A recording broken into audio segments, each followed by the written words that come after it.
안녕하세요, 여러분. 이번 시간에는요, 제가 실제 실무에서 너무도 자주 겪는 사례를 한번 공유 드려 볼게요. 저 같은 경우는 제가 직접 투자자이면서도요, 동시에 서울중앙지방법원 매수 신청 대리인이기 때문에요, 상당히 다양한 의뢰인들의 프로젝트를 직접 진행을 하고 있거든요. 그러다 보니까요, 남들보다 훨씬 많은 특수 물건들을 실제 실무 현장에서 직접 접하고 있습니다. 오늘은 그 중에서도요, 허위 유치권이라고 말하는 소위 가짜 유치권에 대한 사례 하나를 제가 말씀드릴게요. 오늘 유치권 같은 경우는요, 이 분량이 상당히 좀 많기 때문에요, 제가 1부, 2부 이렇게 나눠서 한번 진행을 해보도록 하겠습니다. 안녕하세요. 베스트셀러 한국의 빌딩 부자들의 저자, 그리고 SBS 모닝와이드 연예인 자산관리사로 활동했던 배주영 대표입니다. 그럼 오늘의 컨텐츠 바로 시작하도록 하겠습니다. 어느 날 다급하게요, 저를 찾아온 의뢰인의 사연은 이래요. 이분 같은 경우는요, 실제 거래 시세보다요, 대략 한 30% 정도 싸게 나온 상가 하나를요, 경매로 낙찰받았습니다. 그리고 이제 경락잔금 대출을 받았죠. 그리고 잔금까지 다 냈어요. 그런데요, 잔금 이후에 이 낙찰받은 현장에 갔더니까요, 문 앞에 못 보던 사람이 서 있던 거예요. 바로 말로만 듣던 유치권자였습니다. 그분 같은 경우는요, 본인이 유치권자이면서 또 과거에 이게 경매로 넘어가기 전에요, 이전 소유자한테로부터 공사대금 채권이죠. 그 공사대금 채권으로 대략 한 10억 원 정도를 못 받았다고 합니다. 그래서 이제 본인한테 10억 원을 안 주면은 절대로 못 떠난다고 그 문 앞을 막아서고 있는 상황이었습니다. 이 순간 여러분이라면 어떻게 하실 건가요? 아마도요, 여기서 대부분의 사람들이 하는 선택은 딱 두 가지일 겁니다. 첫 번째 같은 경우는 지레 겁을 먹고 유치권자한테 그냥 돈을 물어주거나요. 그게 아니라면요, 입찰 자체를 포기를 하고 뭐 다른 물건을 찾거나 하겠죠. 그런데 이게 실제로 확인해 보니까요, 이 유치권자가 진짜 받아야 할 돈은요, 딱 1억 원이었습니다. 나머지 9억 원, 소위 유치권자라고 주장하는 그 사람이 10억 원을 주장을 했잖아요. 근데 그 10억 원 자체는 그냥 지어낸 숫자였던 거예요.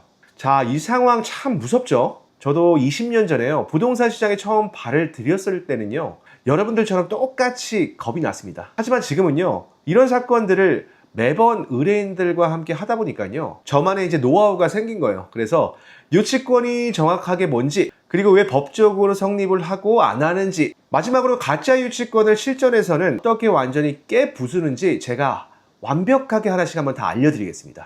근데 여러분, 왜 유치권을 알아야 돈이 될까요? 한번 그 생각 해보신 적 있어요? 유치권에 있는 물건의 대부분은요, 사람들이 지레 겁을 먹고 입찰을 포기합니다. 그렇기 때문에 당연히 이제 경쟁률은 자연스럽게 급감할 수밖에 없겠죠.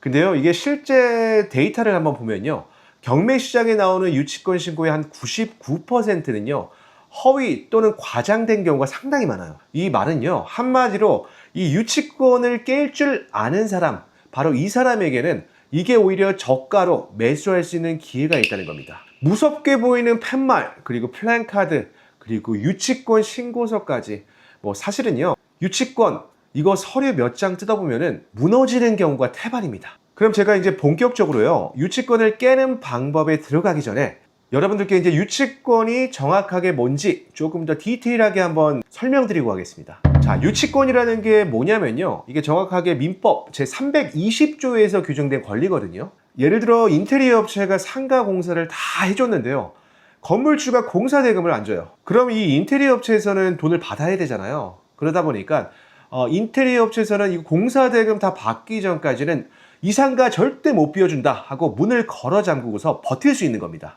이게 바로 유치권이에요. 유치권의 90% 이상이요, 바로 이 공사대금을 못 받은 업체가 주장하는 겁니다. 여러분 한번 생각해 보면요, 이거 당연한 얘기예요.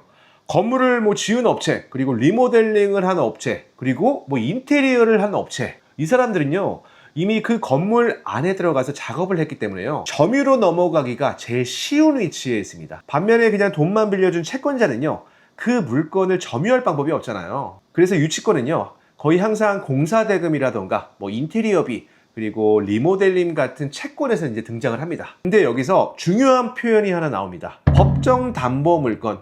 이걸 구체적으로 한번 말씀을 드리면요, 저당권이나 뭐 근저당권 같은 경우는요, 당사자들끼리 계약서를 쓰고 등기까지 해야 성립하는 약정담보 물건입니다. 그런데 유치권은 전혀 다릅니다. 계약서도 쓸 필요가 없고요, 그리고 등기할 필요도 전혀 없어요. 한마디로 이 법이 정한 요건만 충족을 한다면요, 당사자의 의사와는 상관없이 법률상 당연히 성립을 합니다. 그래서 이걸요, 법정 담보 물건이라고 표현을 해요.